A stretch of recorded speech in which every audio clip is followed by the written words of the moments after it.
موضوع الدرس في شروط البيعة سورة الممتحنة تفسير ابن كثير. الحمد لله رب العالمين والصلاة والسلام على أشرف الأنبياء والسيد المرسلين سيدنا محمد وعلى آله وأصحابه أجمعين. اللهم صل على سيدنا محمد وعلى آل سيدنا محمد كما صليت على إبراهيم وعلى آل إبراهيم في العالمين إنك حميد مجيد. أعوذ بالله من الشيطان الرجيم. بسم الله الرحمن الرحيم. يا أيها النبي إذا جاءك المؤمنات يبايعنك على أن لا يشركن بالله شيئا ولا يسرقن ولا يزنين ولا يقتلن أولادهن ولا يأتين ببهتان يفترينه بين أيديهن وأرجلهن ولا يعصينك في معروف فبايعهن واستغفر لهن الله إن الله غفور رحيم.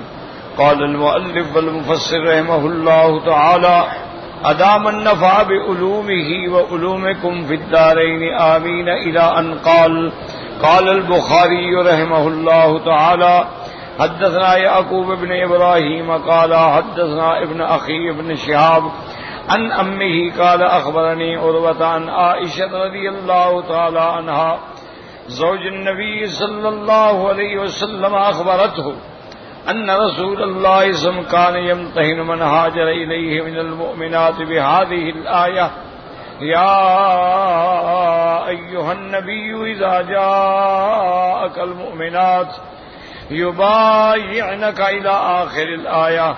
قال عروة قالت عائشة رضي الله تعالى عنها ومن أقر بهذا الشرط من المؤمنات قال لها رسول الله صلى الله عليه وسلم قد بايعتك كلاما ولا والله ما مست يده يد امرأة في المبايعة قط يبايعهن إلا بقوله قد بايعتك على ذلك. هذا لفظ البخاری رحمہ اللہ تعالی. اب مفسر رحمہ اللہ تعالی ان آیات کی تفسیر فرماتے ہیں کہ امام بخاری رحمۃ اللہ علیہ نے اس سند کے ساتھ بی بی عائشہ صدیقہ رضی اللہ تعالی عنہا سے روایت کی ہے. وہ فرماتی ہیں کہ سرکار دو عالم صلی اللہ علیہ وسلم جب امتحان لیتے تھے ان عورتوں سے جو مہاجر بن کے ہجرت کر کے مدینہ منورہ آتی تھیں تو ان کا امتحان اور بیعت جو ہے وہ ان شرائط کے ساتھ تھی. ان پر یہ آیات مبارک تلاوت کی جاتی اور پھر بی بی عائشہ فرماتی ہیں کہ ان عورتوں میں سے جو عورتیں اقرار کر لیتی کہ ہمیں یہ شرائط قبول ہیں ہم ہر حال میں بیعت کرتی ہیں تو سرکار دو عالم فرما دیتے قد بایعتو کہ میں نے تمہاری بیعت کر لی. بی بی عائشہ فرماتی ہیں کہ واللہ ما مست یدہ ید امرأۃ قط کہ مجھے اللہ کی قسم ہے سرکار دو عالم ہاتھ کبھی کسی غیر عورت کے ہاتھ کے قریب بھی نہیں گزرا. مس کا معنی ہوتا ہے چھو کے گزر جانا. مس کا معنی یہ نہیں ہوتا کہ لگنا. مس کا معنی ہوتا ہے کوئی چیز ایسے چھو کے گزر جائے. اس لیے فرمایا کہ حضور کا ہاتھ کبھی غیر محرم عورت کے ہاتھ سے مس بھی نہیں ہوا یعنی اتفاق سے بھی نہیں ٹکرایا چھو کے بھی نہیں نکلا. بس زبان مبارک سے فرما دیتے قد بایعتو کہ میں نے تمہاری بیعت کر لی. اس نے کہا میں نے قبول کی بس بیعت ہو گئی. تو بیعت کا اگر غیر محرم عورتوں سے بیعت کی جائے بیعت علی الاسلام ہو یا بیعت علی السمع والطاعت ہو وہ جائز ہے. بیعت منع نہیں ہے لیکن کسی غیر محرم عورت سے نظر ملانا حرام ہے ہاتھ ملانا حرام ہے تنہائی میں بیٹھنا حرام ہے. بڑے بڑے اولیاء اللہ گزرے ہیں. ایک بزرگ تھے ان کی عمر تقریباً 90 سال تھی. آسے پہ چلتے تھے. تو انہوں نے اپنے خادموں سے کہا تھا بھی کوئی عورت بیعت کرنے کے لیے آئے تو اسے اکیلے میرے کمرے میں مت لایا کرو. ایک تو وہ پردے میں ہو اور دوسرا ایک دو خادم میرے ساتھ بیٹھے رہیں. تو ایک دن ایک خادم نے حجتاً مزاحن کہہ دیا. اس نے کہا حضرت 90 سال عمر ہو گئی, کمر جھک گئی, لکڑی کے بغیر تو آپ اٹھ نہیں سکتے, تو اب کیا خطرہ ہے کہ عورت اگر اکیلے بیٹھی ہوگی تو کیا ہو جائے گا؟ آپ نے فرمایا تم نہیں جانتے ہو شیطان کے بعض بڑی قوات استدراجیہ ہیں, وہ کسی وقت بھی آدمی کی شہوت کو برانگیز کر سکتا ہے. وہ 80-90 سال کی بات نہیں ہے, وہ تو شیطان کی ایک معمولی سی حرکت ہے. اور میری تو پھر ساری زندگی کی کمائی ختم ہو گئی, میری تو ساری زندگی کی عبادت اور ریاضت اور تقوی اور محنت جو تھی وہ تو ختم. تو اس لیے احتیاط کا دامن ہر حال میں پکڑا جائے. بیعت جائز ہے لیکن غیر محرم عورتوں سے ہاتھ ملانا حرام ہے. غیر محرم عورتوں سے بات کرنا بغیر شرعی ضرورت کے حرام ہے. غیر محرم عورت کے چہرے پہ نظر ڈالنا بلا وجہ حرام ہے, چاہے شہوت نہ بھی ہو. شہوت تو بعد میں پیدا ہوتی ہے نا, تو اس لیے ہر حال میں اجتناب کرنا چاہیے. اور اسی لیے میرے آقا نے فرمایا تھا اتقوا ان مواقع التہم. آپ نے فرمایا جس گلی میں تہمت لگنے کا خطرہ ہو گلی چھوڑ دو, نہ جاؤ, بس جب نہیں جاؤ گے جان چھوٹ گئی. اسی طرح حضور پاک نے فرمایا کہ آدمی اپنے کھیت کے باہر ایک باڑ لگاتا ہے, اور تم اگر بکریاں باڑ کے قریب چراؤ گے تو کوئی بکری منہ مار لے گی. جب تم باڑ کے قریب ہی نہیں جاؤ گے تو خطرہ ختم ہو گیا. اور آج کل ایک بات کا خاص خیال رکھیں کہ یہ جو انٹرنیٹ کا فتنہ آیا ہے نا جی, یہ اتنا بڑا دجالی فتنہ ہے کہ جس کا آپ تصور بھی نہیں کر سکتے ہیں. ان کے جو اباہی ویب سائٹس ہیں, اباہی کا معنی ہوتا ہے اباہیت, ان کو روزانہ تقریباً 50 لاکھ آدمی وزٹ کرتا ہے.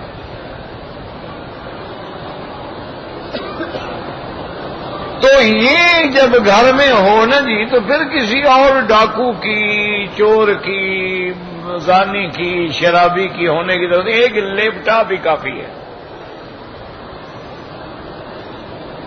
سب سے پہلی کوشش تو یہ کریں کہ گھر میں لڑکیوں کے پاس یہ چیزیں نہیں ہونی چاہیے. اور اگر اس کا کوئی اہمیت ہے, کوئی ضرورت ہے, تو پھر والدین ساتھ بیٹھے, خامن ساتھ بیٹھے, نظر رکھے کہ وہ کیا کام کر رہی ہے, اس کی ای میل چیک کرے کہ کیا کیا اس میں آ رہا ہے. یہ اتنا بڑا عذاب ہے نا جی, اتنا بڑا, اب اس سے بچ بھی نہیں سکتے آپ. اچھا انہوں نے یہ بھی کیا ہے کہ اس کے ذریعے اقبال کار خیر کے بھی بڑے کام ہوئے ہیں. پورا سیاستہ جو ہے وہ انٹرنیٹ پہ آ گیا ہے. فقہ المذاہب الاربعہ جو ہے مکمل اس پہ آ گئی ہے. اسی طرح وہ اس کو کہتے ہیں شاملہ, عربی کے اندر اللہ جزائے خیر دے. بعض نوجوان ہیں کویت کے, بحرین کے, لوگوں نے اتنی محنت کی ہے کہ پورا اسلام کی کتابیں جو تھیں وہ 36,000 کتاب انہوں نے فیڈ کر دی ہے. لیکن وہ کون پڑھتا ہے؟ اکثر جو ہیں وہ سارے وہی چیزیں ہیں, چیٹنگ ہو رہی ہے. یہ سب سے بڑا عذاب ہے, اس پہ نظر رکھیں. اور ایک بات اور بھی, اگر ہمت ہو, مثلا تمہاری لڑکی اس کے پاس موبائل ہے, کبھی کبھی اس سے موبائل لے لیا کرو. اس میں جتنے نمبر فیڈ ہیں ان پہ ذرا کال کر کے پتہ تو کرو کس کس کے نمبر ہیں, وہ کس کس سے بات کرتی ہے. آپ تو خوش ہیں نا, ہماری لڑکی تو جی باہر جاتی ہی نہیں. ہم تو جناب اس کو مدرسے میں خود جا کے پہنچاتے ہیں، پھر خود لے کے آتے ہیں، ذرا چیک تو کریں۔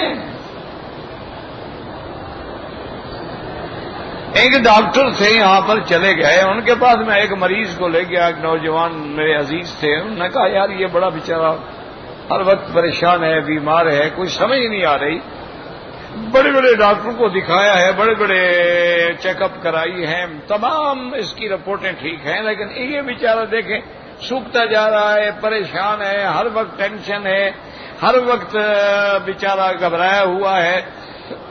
تو اس نے کہا کہ آپ 5 منٹ کے لیے باہر بیٹھے ہوئے، کیا گیا۔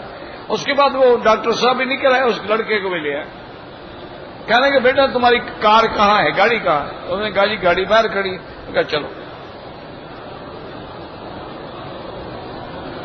اس نے کہا ڈاکٹر صاحب مریض میں ہوں، میری گاڑی تو میں نے نہیں دکھانی، آپ کوئی مکینک تو نہیں۔ اس نے کہا تم زیادہ بات نہ کرو، چلو گاڑی پہ چلے۔ گاڑی پہ آیا، اس نے کھولو گاڑی اپنی۔ اس نے کہا اندر سے یہ سارے کیسٹ نکالو، تم سارے کیسٹ نکالے۔ اس نے کہا مکی صاحب یہ گھر جا کے کیسٹ سن لینا، اس کو بس یہی بیماری ہے، یہ بیچارہ 14ویں صدی کا عاشق ہے، اس چکر میں ہے، اس کو کوئی بیماری شیماری نہیں۔ یہ دیکھ لو پھر کون کون سے کیسٹ سنتا ہے، اگر یہ گانے سنتا ہے تو بس صاف ظاہر ہے کہ عاشق مزاج ہے، اگر یہ علماء کی تقریریں سنتا ہے ٹھیک ہے دیندار ہے۔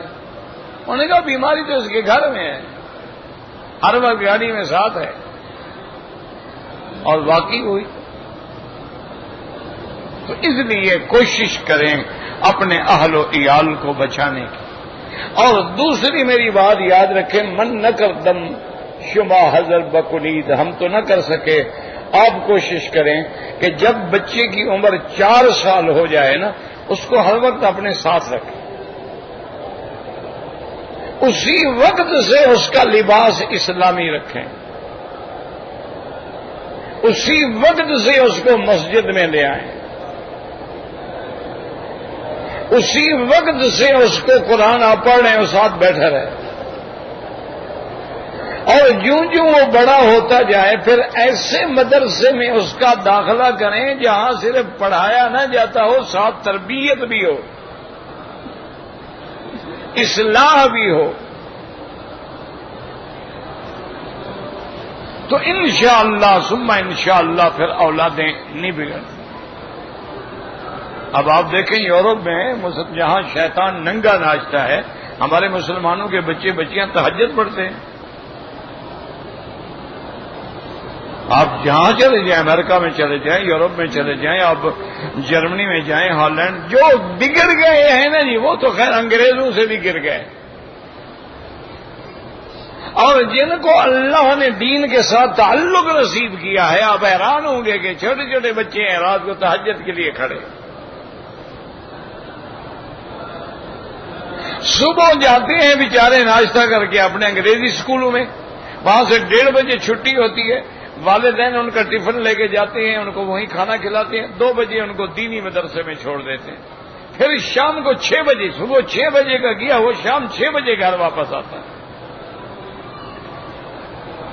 پھر اس کے ساتھ ذرا گپ شپ کرتے ہیں، کھانا کھلاتے ہیں، سو جاتا ہے صبح، چونکہ صبح نماز کے لیے پھر اٹھنا ہے اسے۔ تو جن لوگوں نے اپنے بچوں کو اس طرح سنبھال لیا وہ بچ گئے۔ آپ کہیں نہیں جی بچوں کو نہ ڈانٹا کریں، بچوں کو نہ مارا کریں، بچوں کو ہر وقت آپ نہ ماریں، نہ ان کو سانس پئیں، نہ جلاد بنے، لیکن نظر تو رکھیں نا کہ کر کیا رہا ہے۔ اب دیکھیں کوئی بندہ سرکار دو جہاں کی عصمت کا مقابلہ کر سکتا ہے جو امام المعصومین ہیں، سارے فرشتوں کی عصمت اکٹھی کرو، میرے مدنی کی عصمت کے مقابلے پہ کچھ بھی نہیں ہے، کیونکہ ملائکہ کی عصمت اضطراری ہے اور میرے محبوب کی عصمت اختیاری ہے، آسمان زمین کا فرق ہے۔ فرشتے تو مجبور ہیں کہ پاک رہیں، ان میں تو قوت شہوانیت ہے ہی نہیں، وہ نہیں کھاتے ہیں، ان میں اللہ نے وہ قوت ہی نہیں رکھی۔ تو حضور کی جو امام المعصومین ہیں امت کو سبق دے رہے ہیں کہ کبھی عورت سے ہاتھ نہیں ملایا، بس ان چیزوں کو یاد رکھو گے انشاءاللہ العزیز تو پھر خیر ہی خیر ہوگی. وقال الامام احمد حدثنا عبد الرحمن المهدي قال حدثنا سفيان محمد بن قدر عن أميمة بنت رقيقة قالت أتيت رسول الله صلى الله عليه وسلم بايعه فأخذ علينا ما في القرآن ألا نشرك بالله شيئا آية وقال فيما استطعتن وأتقتن قلنا الله رسول أرحم بنا من أنفسنا قلنا يا رسول الله صلى الله عليه وسلم قال إني لا أصافي النساء إنما قولي لامرأة واحدة قولي لمئة امرأة هذا إسناد صحيح. اب امام احمد رحمت اللہ علیہ نے بی بی امیمہ بنت رقیقہ ان سے روایت کی ہے. وہ فرماتی ہیں کہ ہم حضور کی خدمت میں آئے بیعت کرنے کے لیے، تو حضور صلی اللہ علیہ وسلم نے ہم سے وعدہ لیا جو قرآن میں آیت ہے اس کے مطابق کہ اللہ یشرکن باللہ شیئا الی آخرہ. اور پھر اس کے بعد حضور نے شفقت فرماتے ہوئے یہ بھی فرما دیا کہ اس عہد پہ قائم رہنا فی مستطعتن واتقتن، جتنا تمہاری توفیق ہو، کیونکہ لا یکلف اللہ نفسا الا وسعہا. تو بی بی کہتی ہے ہم نے سوچا کہ دیکھو اللہ کے رسول ہم پہ کتنے مہربان ہیں کہ ہمارا کتنا خیال فرما رہے ہیں. اور پھر اس کے بعد ہم نے عرض کیا کہ یا رسول اللہ صلی اللہ علیہ وسلم اللہ تو صافحنا، آپ ہمارے ساتھ مصافحہ فرمائیں، کیونکہ بیعت میں تو مصافحہ ہوتا ہے. بیعت کا معنی سودا ہے نا کہ ہم نے اپنے آپ کو بیچ دیا. تو حضور پاک نے فرمایا کہ انی لا اصافح النساء، فرمایا میں کبھی کسی عورت سے مصافحہ نہیں کرتا. قولی لامرأۃ واحدۃ قولی لمئۃ امرأۃ، میں نے ایک عورت کو بھی جو بات کی ہے 100 کے لیے بھی ہوئی ہے کہ قد بایعتکن، تمہاری بیعت میں نے کر لی. جب کہہ دیا بیعت ہو گئی. تو حضور پاک نے مصافحہ کرنے سے انکار فرما دیا. وقد رواه امام الترمذی والنسائی وابن ماجہ من حدیث سفیان بن عیینہ والنسائی ایضا من حدیث الثوری ومالک بن انس كلهم عن محمد بن المنقدر به. وقال الترمذی رحمہ اللہ حسن صحیح لا نعرف الا من حدیث محمد بن المنقدر. وقد رواه احمد ايضا من حديث محمد بن اسحاق عن محمد بن المنقدر عن اميمة به وزاد ولم يصافح منا امرأة، حضور نے کسی سے مصافحہ نہیں کیا. وقد رواه ابن جرير من طريق موسى بن عقبة عن محمد بن المنقدر به. ورواه ابن ابي حاتم من حدیث ابی جعفر الرازی عن محمد بن المنقدر حدثتنی امیمة بنت رقیقة وکانت اخت خدیجة خالة فاطمة فیا الی فیا فذکرہ. اب فرماتی ہیں کہ یہ امیمہ جو ہے نا، امیمہ یہ خدیجہ کی بہن ہے، بی بی فاطمہ کی خالہ ہے. وقال الامام محمد بن یعقوب قال حدثنا ابی عن ابن اسحاق قال حدثني سليط بن ایوب بن الحکم ابن سلیم عن امه سلمى بنت قیس وكانت احدى خالات رسول اللہ. یہ حضور کے اخوال میں سے ہیں. وقد صلت معه القبلتين، اس بیوی نے حضور کے ساتھ دونوں قبلے کی طرف نماز پڑھی ہے، یعنی مسجد اقصی کی طرف بھی پڑھی، پھر جب کعبے کا حکم ہوا تو ادھر بھی پڑھی ہے. وکانت احدى نساء بنی عدی ابن النجار، یہ بنی نجار سے تھے، اور بنی نجار جو ہیں یہ اخوال رسول اللہ صلی اللہ علیہ وسلم ہیں. قالت جئت رسول اللہ بايعه في نسوة من الانصار، وہ بھی فرماتی ہیں کہ میں انصار کی عورتوں کے ساتھ حضور کی خدمت میں بیعت کے لیے حاضر ہوئی. فلما شرط علينا ألا نشرك بالله شيئا ولا نسرق ولا نزني ولا نقتل أولادنا ولا نأتي ببهتان أن نفتريه بين أيدينا وأرجلنا ولا نعصي في معروف قال ولا تغششنا أزواجكن قالت فبايعنا ثم انصرفنا فقلت لامرأة منهن ارجعي فاسألي رسول الله ما غش أزواجنا قال فسألت فقال تأخذ ماله تحابي به غيره. اب بی فرماتی ہیں کہ ہم حضور کی خدمت میں آئے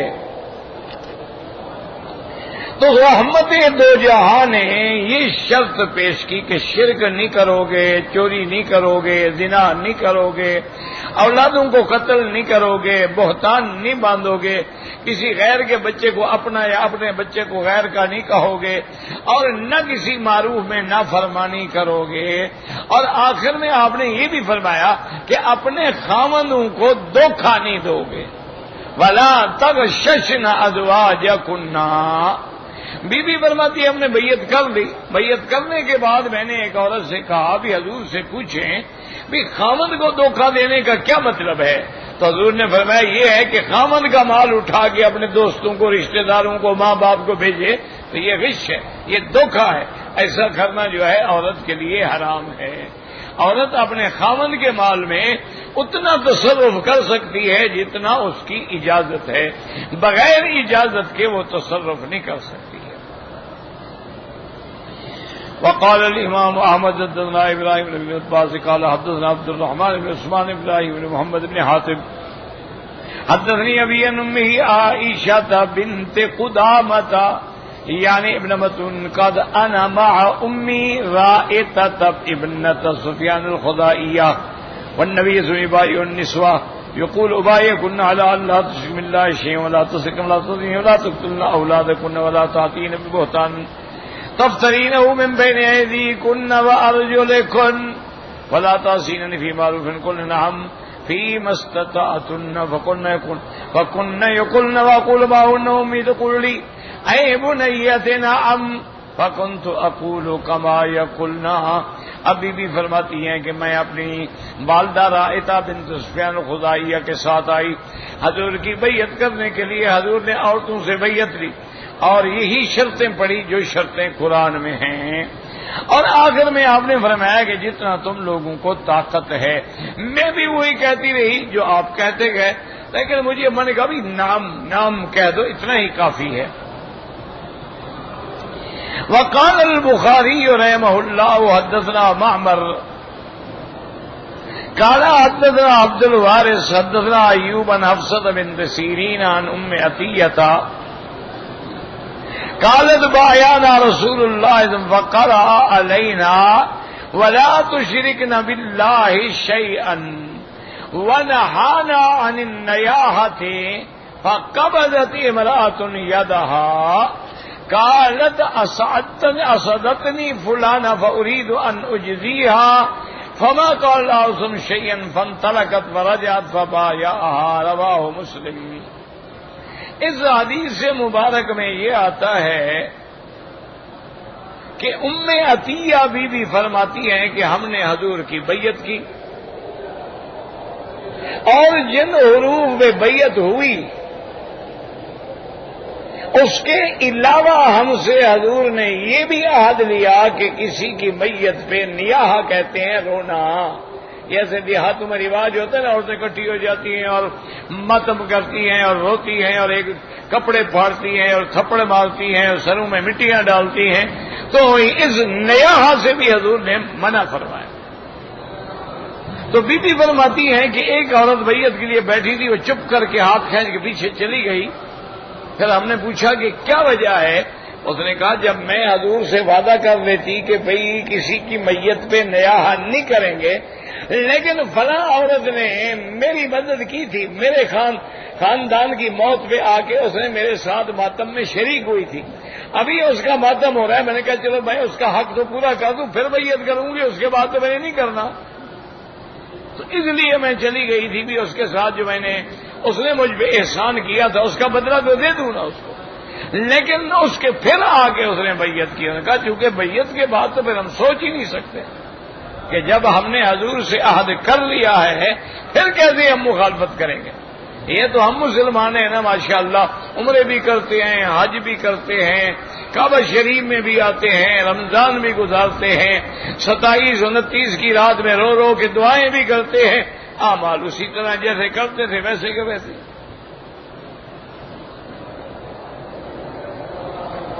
بلکہ نعوذ باللہ ثم نعوذ باللہ لوگوں نے یہ سمجھ رکھا ہے کہ سارا سال جو مرضی آئے گناہ کرو، حرام کھاؤ، ڈاکے مارو، رمضان میں جا کے بس گناہ بخشوا دیں گے۔ یہ غلط تصور۔ حقوق العباد جو ہیں وہ کبھی اللہ معاف نہیں کرتے۔ کرو حج پڑھ لو، حقوق العباد معاف نہیں ہوں۔ حقوق العباد کا حل یہ ہے کہ جس کا پیسہ ہے، کوئی زمین ہے، کوئی جائیداد ہے، اس کو واپس کرو۔ اگر تم نے کسی کی غیبت کی ہے، گالی دی ہے، تہمت لگائی ہے، جا کے اس کو بتاؤ، معافی مانگو، تو تب جا کے حقوق العباد معاف ہوں گے، ورنہ تو سوال ہی پیدا نہیں ہوتا۔ تو اس لیے یہ دیکھیں وہ لوگ سچے تھے۔ اس نے کہا ایک عورت میرے پاس آئی تھی، اس نے میرے غم میں مدد کی، پہلے میں اس کی مدد کروں پھر بیعت کروں گی، میں جھوٹ نہیں بول سکتی تھی۔ وفی روایت فما وفا منہن امرأۃ غیرہا وغیر ام سلیم ابنۃ ملحان، کہتی ہیں کہ بس اس عورت نے پھر اس وعدے کو پورا کیا۔ وللبخاری عن ام عطیہ قالت اخذ علینا رسول اللہ صلی اللہ علیہ وسلم عن البیعۃ ان لا ننوہا، کہ نوحہ نہیں کریں گے، فما وفد منا امرأۃ غیر 5 نسوۃ، صرف 5 عورتیں ہیں جن نے وعدہ پورا کیا، ورنہ باقی جو تھی وہ نوحہ میں شریک ہو جاتی تھی۔ ام سلیم، ام العلاء ابنت ابی صبرہ، امرأۃ معاذ و امرأتان او ابنت ابی صبرۃ و امرأۃ معاذ و امرأۃ اخرى، فقد كان رسول اللہ صلی اللہ علیہ وسلم یتعاہد النساء بهذه البیعۃ یوم العید، عید والے دن حضور پھر دوبارہ یاد دلاتے تھے۔ کما قال البخاری رحمہ اللہ تعالی حدثنا محمد بن عبد الرحیم قال حدثنا ہارون بن معروف قال حدثنا عبد الله بن وهب قال اخبرني ابن جريج ان الحسن بن مسلم اخبره عن طاووس بن عباس قال شهدت الصلاة يوم الفطر مع رسول الله صلی اللہ علیہ وسلم و ابی بکر و عمر و عثمان رضوان اللہ علیہم اجمعین۔ وہ فرماتی ہیں کہ میں نے حضور کے ساتھ بھی عید پڑھی ہے اور سیدنا ابو بکر، عمر، عثمان کے ساتھ بھی عید پڑھی ہے۔ فَكُلُّهُمْ يُصَلِّيهَا قَبْلَ الْخُطْبَةِ، تمام کے تمام جو ہیں نماز پہلے ہوتی تھی، خطبہ بعد میں ہوتا ہے۔ ثم قال يخطب بعد فنظر نبی اللہ صلی اللہ علیہ وسلم، آپ خطبہ پڑھا کے اترے، فکأنی انظر الیہ، گویا میں دیکھ رہا ہوں، حین یجلس الرجال بیدہ ثم اقبل یشکہم، پھر حضور مردوں سے گزرتے گزرتے گزرتے اس مقام پہ گئے جہاں عورتیں تھیں، حتی اتى النساء مع بلال، حضرت بلال بھی ساتھ تھے۔ پھر اللہ کے پیغمبر نے ان عورتوں کو یہ آیت دوبارہ پڑھ کے سنائی کہ یا ایھا النبی اذا جاءک المؤمنات یبایعنک علی اللہ یشرکن باللہ شیئا ولا يسرقن ولا يزنين ولا يقتلن اولادهن ولا ياتين ببهتان يفترينه بين ايديهن وارجلهن ولا يعصينك في معروف حتى فرغ من الآية كلها ثم قال حين فرغ أنتن على ذلك، تم اسی پہ ہو؟ فقالت امرأة واحدة بغير نعم يا رسول الله لا يدري حسن حسن من ہیا قال فتصدقنا قال وبسط بلال ثوبه فجعل يلقين الفتخ والخواتيم في ثوب بلال. حضور پاک نے صلی اللہ علیہ وسلم نے یہ آیت پڑھی. پوچھا بھی تم اس وعدے پہ قائم ہو؟ انہوں نے کہا یا رسول اللہ. آپ نے فرمایا پھر تم اللہ کے لیے صدقہ کرو. تو حضرت بلال نے کپڑا پھیلا لیا. تو ان عورتوں نے کسی کے پاس انگوٹھی تھی, کسی کے پاس بالی تھی, کسی کے پاس کچھ تھا, وہ کپڑے میں ڈالتی گئیں. تو اس لیے علماء نے لکھا ہے کہ چندہ کرنا حرام نہیں ہے, چندہ کر کے نگل جانا جو ہے وہ حرام ہے. چندہ کرنا تو سنت ہے, حضور پاک خود چندہ فرماتے تھے, لیکن پھر چندے کے پیسے کو احتیاط سے خرچ کرنے کی ضرورت ہے. اگر نہیں کر سکتا تو پھر نہ کرے. حتیٰ کہ جو ہمارے محتاط علماء ہیں وہ کہتے ہیں کہ جیسے بعض مولویوں کی عادت ہوتی ہے نا, ایسی تقریر کرتے ہیں کہ لوگ رو پڑتے ہیں اور پھر ان سے چندہ لیتے ہیں. وہ کہتے ہیں یہ بھی جائز نہیں. اسی طرح چندے میں اعلان کرتے ہیں کہ فلاں نے جناب اتنا دیا اور فلاں نے اتنا دیا اور فلاں نے جنت کما لیا اور فلاں نے جہنم سے اپنے آپ کو بچا لیا. وہ کہتے ہیں یہ سننے اور ڈاکے مارنے میں کوئی فرق نہیں. چندے کا معنی یہ ہوتا ہے کہ آپ اپنی ضرورت سامنے رکھ دیں, لوگوں کو بتا دیں, کوئی دینا چاہے دے, نہ دینا چاہے نہ دے. آپ ان کو شرمندہ کر کے جو زبردستی لے رہے ہیں یہ تو حرام ہے. اسی طرح بعض ہمارے افسران جو ہیں, کوئی ڈپٹی کمشنر, کوئی کمشنر, ان کو بھی ایک نیکی کا بھوت ہوتا ہے کہ یار میں یہاں مسجد ضرور بنواؤں گا.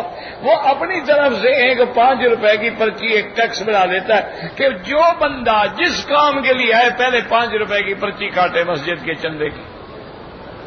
یہ بھی حرام ہے. وہ کام کے لیے ڈر کے مارے بیچارے دے رہے ہیں, خوشی سے نہیں دے رہے. تو اس قسم کا پیسہ لگا کے مسجد بنانا جو ہے وہ بھی حرام. اچھا, بعض لوگ ہمارے بڑے خوش ہوتے ہیں کہ جناب کو دیکھا کہ کوئی سرکاری زمین کسی جگہ پڑی ہے, وہاں آپ کو آئیں گے نا جی تو رات کو دیکھیں گے رات خیمہ لگ جائے گا. صبح آپ آئیں گے تو ماشاءاللہ سپیکر لگا ہوگا, اذان ہو رہی ہوگی, بچے بیٹھے ہیں, حافظ صاحب بیٹھے ہیں, قرآن پڑھا جا رہا ہے. مہینے کے بعد آپ آئیں گے تو دیواریں کھڑی ہوگی, مسجد بن گئی ماشاءاللہ. کہتے ہیں جناب کمال ہے, دیکھو ہم نے اللہ کا گھر کیسے بنایا ہے. یہ بھی حرام ہے کہ وہ زمین گورنمنٹ کی ہے, تم نے اجازت نہیں لی, تم نے غصب کیا.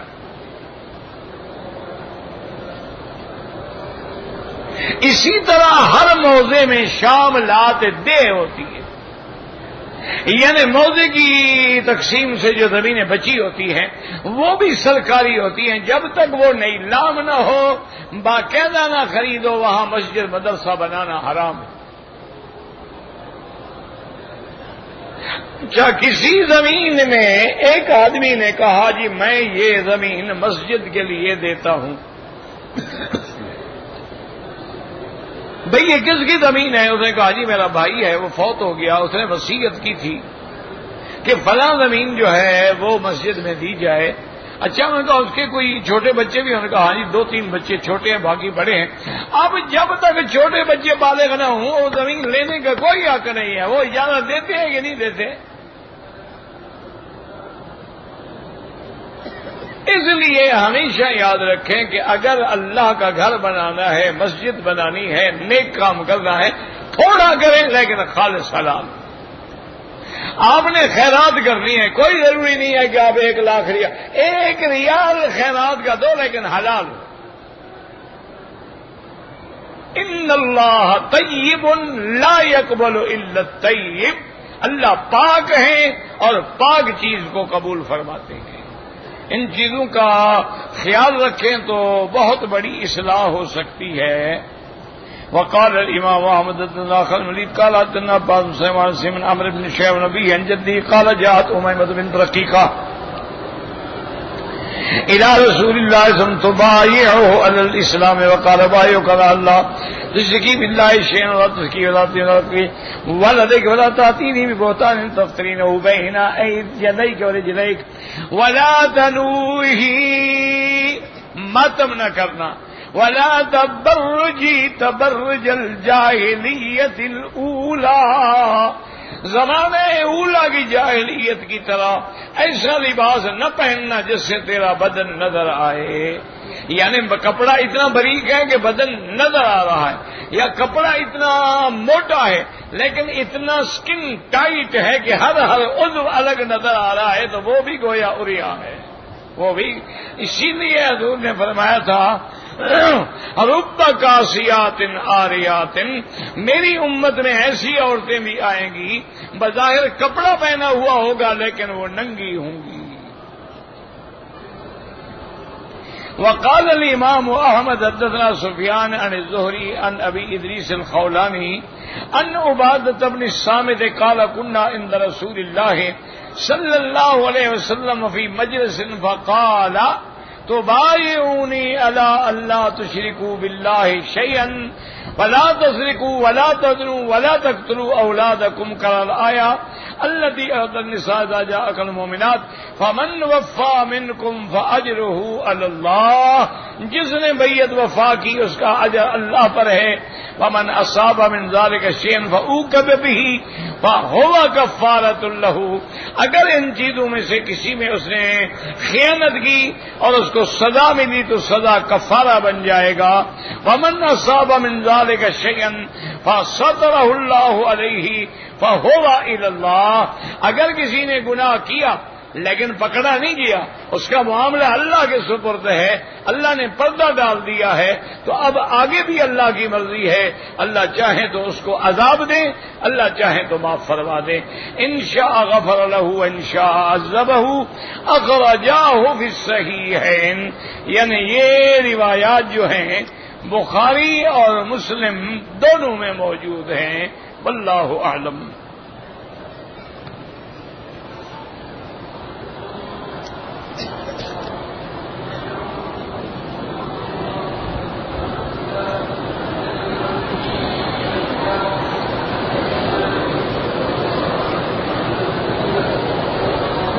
کیا ہم عورت کا درس قرآن سن سکتے ہیں پردہ ہو؟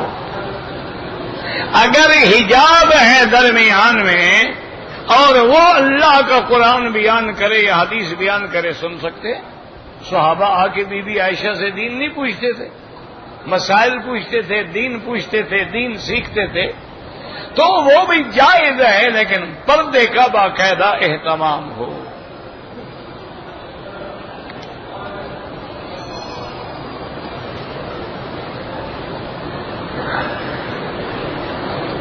اگر کسی آدمی نے حج نہیں کیا ہے لیکن ہم اس کو ویسے پیار سے حاجی حاجی کہیں تو جھوٹ بول رہے ہیں نا، اس نے حج کیا نہیں، حاجی کیوں کہہ رہے ہو؟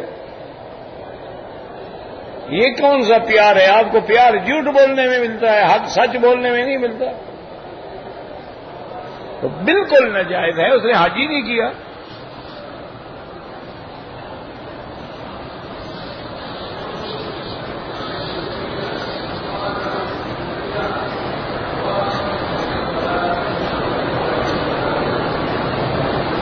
کہتے ہیں جی کہ میں حنفی مسلک سے تعلق رکھتا ہوں، اگر میاں بیوی میں جھگڑا ہوتا ہے اور خاوند غصے میں آ کر اپنی بیوی کو 3 طلاق دے دیتا ہے، طلاق طلاق طلاق، تو کیا یہ طلاق واقع ہو جائے گی؟ بالکل ہو جائے گی۔ یہ لوگوں کے دماغ میں ایک غلط مسئلہ بیٹھا ہوا ہے کہ جی غصے میں طلاق دی ہے تو جب بھی طلاق دے گا غصے میں دے گا، محبت میں بھی کوئی طلاق دیتا ہے؟ عجیب بے وقوفی ہے۔ جب بھی طلاق ہوگی جھگڑے میں ہوگی، غصے میں ہوگی، ناراضگی میں ہوگی۔ باقی 3 طلاقیں جو ہیں حنفی مسلک میں ایک مقام پر ایک ہی وقت میں جو 3 طلاقیں دیتے ہیں، طلاق دینے والا گناہگار ہے لیکن طلاق واقع ہو جائے۔ کیونکہ حضور پاک نے فرمایا کہ ایسے طلاق نہ دیا کرو. اگر مجبوراً تم نے طلاق دینی ہے تو اس کا سنت طریقہ یہ ہے کہ عورت کو حیض آئے، حیض کے بعد جو طہر ہے اس میں میاں بیوی ملے بھی نہ، اس پاکی میں ایک طلاق دے تاکہ اللہ مہربانی کرے جھگڑا ختم ہو جائے تو رجوع تو ہو سکے نا. یہ تو نہیں ہے نا کہ مرضی آئی تو بس شروع جو ہوئے طلاق طلاق طلاق 3 پہ پہنچا کے کام. ہمیشہ اگر 3 دے دیے اب دینے والا گناہگار ہے، حمل میں طلاق دے دی ہے، طلاق دینے والا گناہگار ہے کہ حضور نے منع فرمایا ہے کہ حاملہ عورت کو طلاق دو. ایام حیض میں طلاق دی ہے، طلاق دینے والا گناہگار ہے. حضور پاک نے فرمایا طہر میں طلاق دو، حیض میں طلاق نہ دو، لیکن طلاق ہو جائے گی. اس لیے کہ میرے محبوب کا یہ فرمان بھی ہے کہ ثلاث جدہن جد وحدلہن جد النکاح والطلاق والعتاق. حضور نے فرمایا 3 چیزیں ایسی ہیں جن کی حقیقت بھی حقیقت ہے اور مذاق بھی حقیقت ہے. یعنی ایک آدمی بیوی سے ڈرامہ کرتے ہوئے مذاق کرتے ہوئے طلاق کہہ دے طلاق ہو گئی. ایک آدمی ایسے کہتے تھے جی میں نے اپنی بچی کا نکاح آپ کے بیٹے کو دیا، آپ نے کہا میں نے قبول کیا، نکاح ہو گیا. وہ کہتے ہم تو مذاق کر رہے تھے. مذاق نہیں ہے یہ. ایک آدمی اپنے غلام کو آزاد کرتا ہے اور بعد میں کہتا ہے نہیں یار میں تو ویسے مذاق کر رہا تھا، ڈرامہ کر رہا تھا. ہمارے کیا ڈرامہ، تم انسانی زندگی سے ڈرامے کھیلتے ہو؟ اللہ نے جو تمہارے لیے حلال کیا اس میں ڈرامہ کھیلتے ہو. اور طلاق ابغض الحلال عند اللہ الطلاق، حلال چیزوں میں سب سے زیادہ اللہ کو ناپسند چیز جو ہے وہ طلاق ہے. اور بعض روایات میں آتا ہے جب کسی مظلوم عورت کو خاوند ناحق طلاق دیتا ہے تو اللہ کا عرش ہل جاتا ہے. طلاق نہ دیا کریں، دے دی ہے تو اب 3 ہو گئی، اب کوئی حل نہیں. حنفی مسلک میں کوئی حل نہیں، بلکہ جمہور کے نزدیک 3 ہیں. صرف بعض علماء اہل حدیث جو ہیں وہ یہ کہتے ہیں کہ ایک مجلس میں ایک ہی وقت میں 3 طلاق جو ہے وہ ایک شمار ہوتی ہے، لیکن جمہور ان کی اس رائے کے خلاف ہے.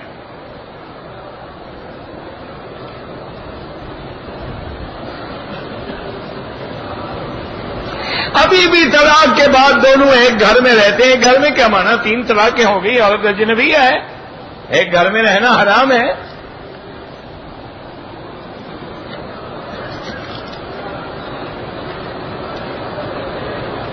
بھائی یہ جو تاریخی باتیں ہوتی ہیں نا، اس کو آپ ایسا کریں کہ الاصابۃ فی احوال الصحابہ یا غزوات النبی صلی اللہ علیہ وسلم لے لیں، اس میں تفصیل ملے گی کہ صحابہ کتنی تھے کتنی نہیں تھے.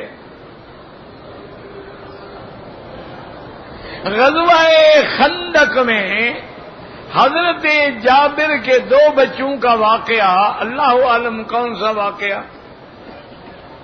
غزوہ احد میں مسلمانوں کی لشکر 1000 میں، غزوہ احد میں 350-400 منافق بھی تھے جو راستے سے واپس چلے گئے.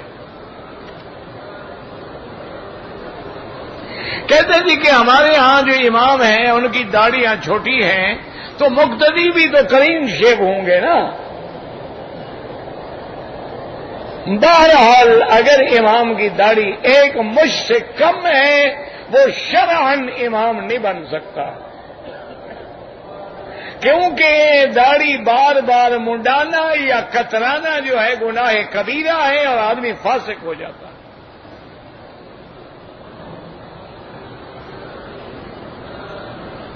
داڑھی سفید رکھیں، بالکل سبحان اللہ، یہ بھی جائز ہے. جب سیدنا ابراہیم علیہ السلام کی داڑھی میں سفید بال آنے لگے تو پہلے تو دیکھے نہیں تھے. انہوں نے اللہ سے عرض کیا کہ یا اللہ یہ کیا ہو گیا، کل تو کالے تھے آج یہ سفید ہو رہے ہیں. تو حکم ہوا کہ یہ انسان کی عزت و وقار کی علامت ہے. تو انہوں نے کہا اللہم زدنی وقارن کہ یا اللہ اگر اس سے وقار ہے تو میرا وقار اور بڑھا دو. تو لہذا سفید داڑھی رکھنا جو ہے یہ بھی وقار ہے. لیکن ایک حدیث میں حضور نے حکم دیا ہے کہ غیر الشیب ولو بشیء. امام ترمذی نے اس حدیث کو نقل کیا ہے. حضور نے فرمایا کہ اپنی داڑھی کو تبدیل کیا کرو، رنگ کیا کرو کسی چیز سے. صرف کالا رنگ کرنا منع ہے، اس کے علاوہ کوئی رنگ بھی کریں وہ جائز ہے.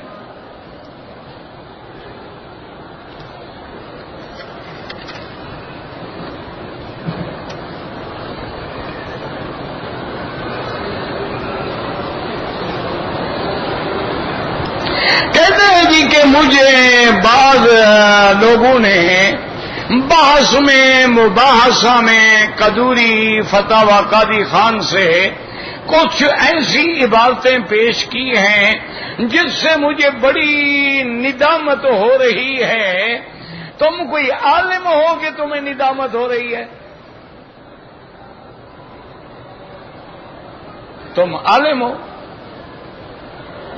جو ان عبارات پہ اعتراض کرنے والے ہیں وہ عالم کے پاس آ کے اعتراض کریں.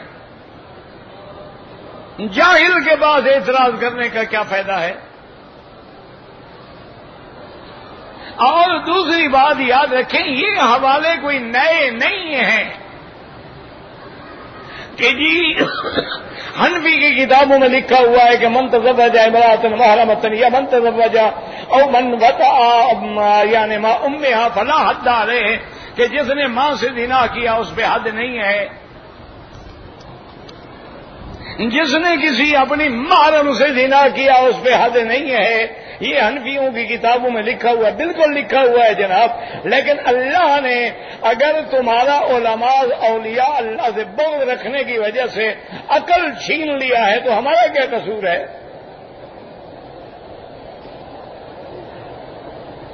بات سمجھو. ایک ہوتی ہے حد، ایک ہے تعزیر، ایک ہے انزجار. جب معاملہ حد سے گزر جائے، ایک غیر محرم عورت سے زنا کرو تو حد ہے، لیکن جو بدبخت ماں سے زنا کرے آگے لکھا ہوا ہے کہ اس کو قتل کیا جائے گا، حد نہیں، کیونکہ حد سے تو گزر گیا ہے.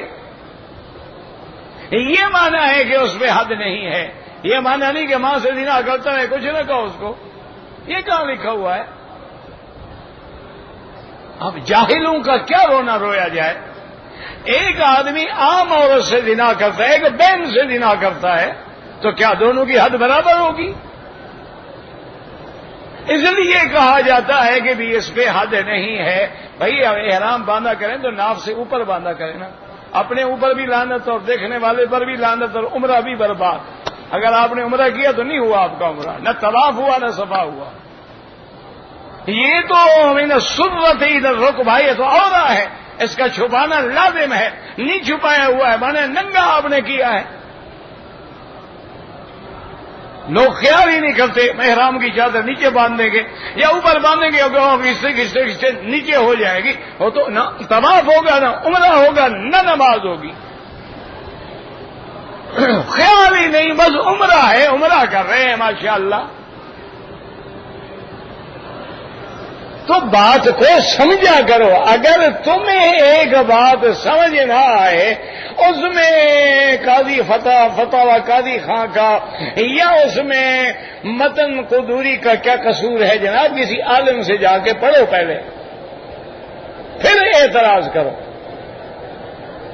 اگر تمہیں واقعی بات سمجھ نہیں آئی تو تم عالم کے پاس جاؤ، جی یہ تمہاری کتاب میں کیا لکھا ہوا ہے. اگر تم ایسی باتیں صرف کتابوں سے دکھاؤ گے تو نزل الابرار ذرا کھول کے پڑھو، اس میں کیا کیا لکھا ہوا ہے. پھر ہمیں مجبور کرتے ہو ہم بھی تمہاری والی زبان استعمال کریں. ہم تو نہیں کرتے، ہم تو احترام کرتے ہیں. ہم تو تمام ائمہ کا احترام کرتے ہیں. تمام ائمہ کو ائمہ علی الحق والہدی سمجھتے ہیں. فرق اتنا ہوتا ہے کہ ہر آدمی اپنے استاد کو ترجیح دیتا ہے جیسے اس نے علم پڑھا ہے. اب دیکھیں نا انڈونیشیا میں امام شافعی کی فقہ چلی گئی، ہمارے ملک جو ہے بنگلہ دیش ہے، پاکستان ہے، ہندوستان ہے، ماورا النہر ہے، وہاں فقہ حنفی چلی گئی۔ اگر ہم وہاں ہوتے تو ہم بھی فقہ شافعی پڑھتے۔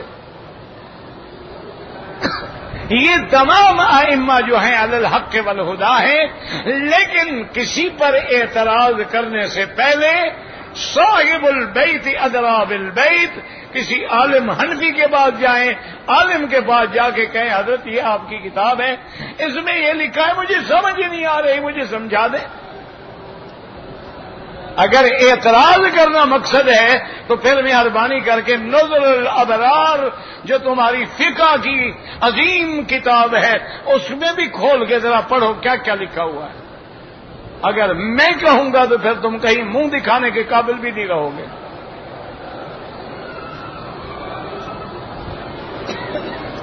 میں نے کتاب بتا دی ہے، لے لو اور پڑھو، ماشاءاللہ فائدہ اٹھاؤ۔ نظر الابرار تو بتا رہا ہوں، اب اس کو نام کا ہی بتائیں، پڑھو گے مٹی؟ جس کو نام نہیں آتا وہ کیا پڑھے گا؟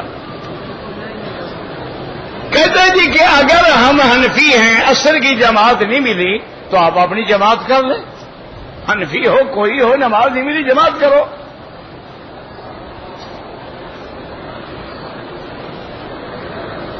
اللہم بارک علی محمد وعلی آل محمد، ایک ہی درود ہے، اصل پورا درود یوں ہے، یاد رکھو، اللہم صل علی محمد وعلی آل محمد وبارک علی محمد وعلی آل محمد کما بارکت علی ابراہیم وعلی آل ابراہیم فی العالمین انک حمید مجید۔ باقی اس کو الگ پڑھ سکتے ہیں، سارا ملا کے بھی پڑھ سکتے ہیں، مختصراً بھی پڑھ سکتے ہیں۔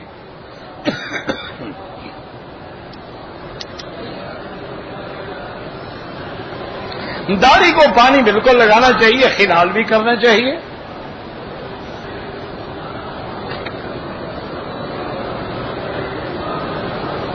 کہتے ہیں جی کہ سنت کی نماز پڑھ رہا تھا، جنازہ شروع ہو گیا، اب آپ کو نماز توڑنے کی اجازت نہیں ہے۔ جنازہ فرض کفایہ ہے، باقی پڑھ لیں گے بس کافی ہو گیا۔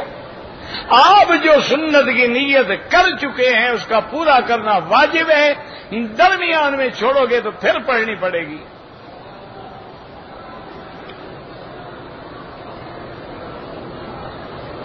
کہتے جی کہ فرض غسل میں ناک میں پانی پہنچانا ضروری ہے، غرغرہ بھی ضروری ہے، لیکن رمضان کے روزے ہوں احتیاط کریں کہ اندر نہ جائے بس۔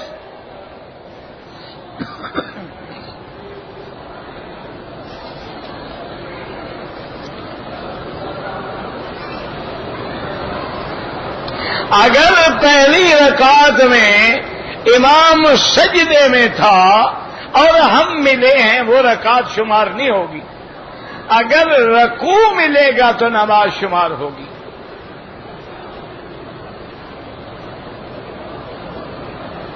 کہتے ہیں جی کچھ لوگ جو ہیں باریک جرابوں پہ مسح کر لیتے ہیں، حنفی مسلک میں ناجائز ہے۔ وہ کہتے ہیں موزہ ہو چمڑے کا، یا جیسے حدیث میں لفظ ہے سخینین موٹی ہوں، یا متنعل مانا کیا نیچے ان کے چمڑا لگا ہے، ان پہ مسح کرنا جائز ہے، باریک پہ کرنا جائز نہیں ہے۔ لیکن حنابلہ رحمہم اللہ لفظ جراب سے ہر جراب پہ مسح کر لیتے ہیں، لیکن احتیاط تو اسی کی ہے نا، اگر پیچھے آپ کا حنفی نماز پڑھے اس کی تو نماز ہی نہ ہوئی۔ آپ احتیاط کریں۔ مجھے یاد ہے ہم چھوٹے چھوٹے تھے تو ہماری مسجد میں ایک اہل حدیث مولوی تھے، مولوی رحمت اللہ ان کا نام تھا، جہاں تک مجھے یاد آتا ہے مہاجر تھے، کرنال کے علاقے کے تھے، اہل حدیث تھے۔ والدہ رحمت اللہ علیہ، کبھی والد صاحب بیٹھے ہوتے ہیں چوکی بنی اس پہ وضو فرما رہے ہیں، تو والدہ کبھی وہ پگڑی اٹھا کے والد صاحب کو دیتی پہننے، والد صاحب نہیں ادھر رکھ دو، ادھر رکھ دو، میں خود اٹھا لوں گا، کیونکہ مسل مرا سے اس کے نزدیک وضو ٹوٹ جاتا ہے اور میرا ایک مقتدی جو ہے اس کی نماز خراب ہو جائے گی۔ اتنا احتیاط کرتے تھے کہ بھئی میرے مسلک میں تو کوئی حرج نہیں، لیکن ان کے مسلک میں تو مس مرا سے وضو ٹوٹ جاتا ہے، تو پھر اس بیچارے کی تو نماز نہ ہوئی نا۔ امام شافعی رحمت اللہ علیہ جیسا امام، اللہ اس کی قبر پہ کروڑوں رحمتیں فرمائیں، جو امام احمد ابن حنبل رحمت اللہ علیہ کے بھی استاد ہیں، لیکن امام ابو حنیفہ رحمت اللہ علیہ کے شاگرد کے شاگرد ہیں۔ وہ شاگرد ہیں محمد ابن حسن شیبانی کے، اور محمد ابن حسن شیبانی جو ہے وہ شاگرد ہیں امام ابو حنیفہ کے۔ اچھا، امام شافعی رحمت اللہ علیہ کی عادت مبارک تھی، نماز میں امام نہیں بنتے تھے، کوئی کہتا وہ کسی دوسرے شاگرد کو کہہ دیتے آگے ہو جب ہی نماز پڑھاؤ۔ ایک دن وہ بغداد میں آئے، وہاں بہت بڑی عظیم الشان جامع مسجد ہے اور ساتھ میں مدرسہ ہے امام ابو حنیفہ رحمۃ اللہ علیہ کا، اور ان کی قبر ہے۔ تو اس مسجد میں جب نماز کا وقت آیا، مؤذن ابھی اذان ختم ہی نہیں کی، امام شافعی فوراً مصلی پہ چلے گئے۔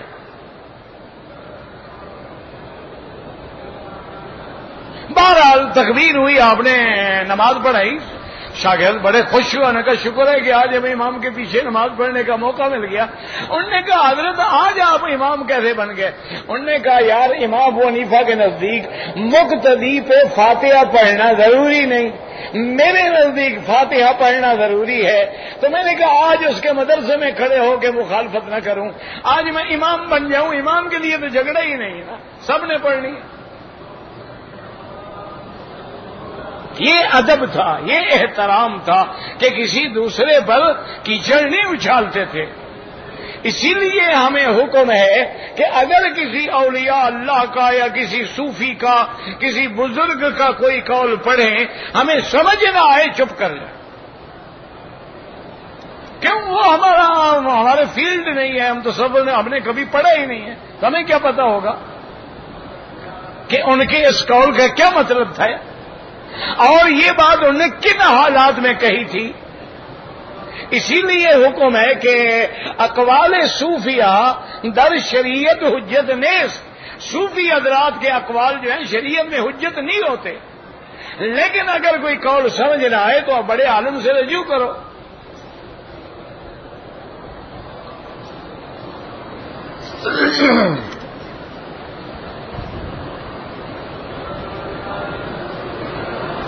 اگر کسی آدمی نے اپنی چپل جو ہے گیٹ کے باہر چھوڑ دی، واپس گیا غائب ہو گئی، کسی دوسرے کی چپل پہن لے، بالکل نہ پہنے۔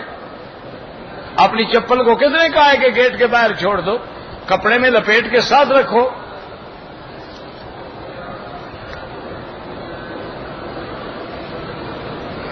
اگر ماں باپ حج پہ آنا چاہیں، ان کی جوان بیٹی ہے وہ پڑھ رہی ہے، اس کو بھی ساتھ لے ہیں، نہیں لے آ سکتے ہیں اس کی انتظام کریں۔ یہ تو نہیں کہ جس کے گھر میں لڑکی ہو وہ حج نہ کرے، یہ تو جاہل لوگوں نے بنایا ہوا ہے۔ 20 سال تک رشتہ نہ ہو کیا کریں گے آپ؟ حج کیے بغیر آپ مر گئے، حضور نے فرمایا پیسہ ہو طاقت ہو حج نہ کرے، یہودی ہو کے مرے۔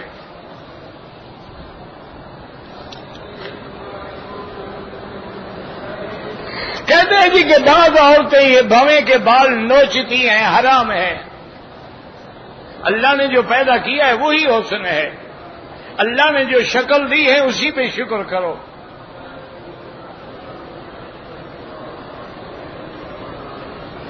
میں اگر اپنے مکان سے غسل کر کے چادریں باندھ لوں، نیت مسجد عائشہ جا کے کروں، ٹھیک ہے، چادریں باندھنے کا نام تو عمرہ نہیں ہے۔ احرام تو تب شروع ہوگا جب تم نیت کرو گے۔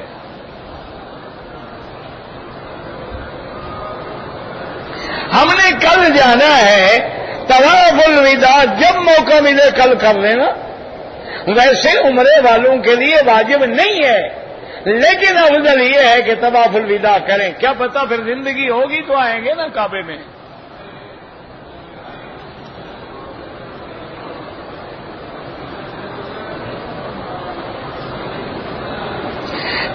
بھی کہ میرا ایک دوست ہے وہ کہتا ہے کہ مکے میں جو لوگ رہتے ہیں سارے بخشے ہوئے ہیں، تو ابو جہل تو مکے میں ہی رہتا تھا، کیا خیال ہے بخشا گیا؟ ابھی لہب، اتبا، اتیبہ، شیبہ، ربیعہ، ولید کون تھے؟